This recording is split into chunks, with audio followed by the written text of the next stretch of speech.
shirkan oo ay muhiimadiisu ahayd xoojinta dhismaha dawladaha hoose ee dalka iyo sidii loo horumarin lahaa iskaashiga ka dhaxeeya ayaa waxaa soo qaban qaabiyay wasaaradda arrimaha gudaha iyo dib u heshiisiinta ee dawladda federaalka Soomaaliya kaas oo ka soo qayb galay gudoomiyaha gobolka Banaadir ahna duqa magaalada Muqdisho iyo mas'uuliyiin ka socotay maamul goboleedyada dalka. shirkani waxaa diradda lagu saaray sidii loo kobcin lahaa awoodaha dawladaha hoose iyo magaalooyinka dalka waxaana hay'adaha dawladda dhexe loo soo jeediyay in ay taageeraan barnaamijkan.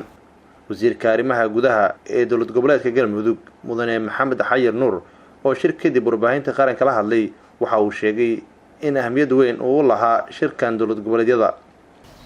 gudoomiyaha waxa halkan uu shalay shirkii JLDG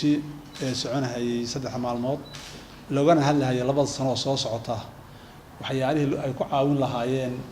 dawlad goboleedyada iyo BRA gobolka Banaadir lagu caawin lahaa ayaan loo yimi oo noo socday maalmahan shalay maadaama aan qoladii la kulanay JLDG aan la kulanay ayaa maanta waxaan in anagu Soomaali ahaan isaragno ayay ahayd aana ka doodno kala si dibadaan uga wada hadalno waxyaalaha anaka Soomaali ahaan aan u baahanahay iyo inaan ka qaadano hal mowqif oo mid inaan ka qaadano annagu hal baash akhrinayna aan barita aan wada fariisanahay insha Allah hadii la yiraahdo sida lagu sheegay marka hadda qodobadii aan ka soo doonay guuleed baa sheegay waxaan noo harsan dhowr qodob baa noo harsan iyo adigu arrimo kale presentation la jeedin doona insha Allah baa noo harsan waxaan rajaynaynaa marka inay soo guulaha noogu dhamaan doonto. gudoomiyaha gobolka Banaadir ahna duqa magaalada Muqdisho mudane Cabdiraxmaan Cumar Cusmaan Injineeriisu ayaa sheegay in dhismaha dawladaha hoose ay asaas u tahay horumarka dalka iyo bulshada. marka asaaska oo la dhiso oo dimuqraadiyiinta dalkana waa ahmiyad gaar ah inoo wada leedahay madaxda qarankana madaxweyne Farmaajo iyo wasaare Khayran waa ka go'aantay dalka in la gaarsiiyo hal cod iyo hal qof.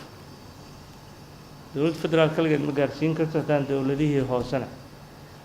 aysan kaalintooda ka qaadan.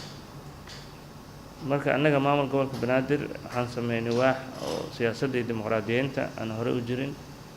annagoo ahmiyad gaar ah siinayno dimuqraadiyiinta dalka annagoo la shaqeynayno wasaaradda arrimaha gudaha iyo xafiiska ra'iisul wasaaraha waxaan diyaarinay qorshe howleedkii golayaasha deegaanka loogu dhisi lahaa degmooyinka si dadka loogu diyaariyo doorashooyin.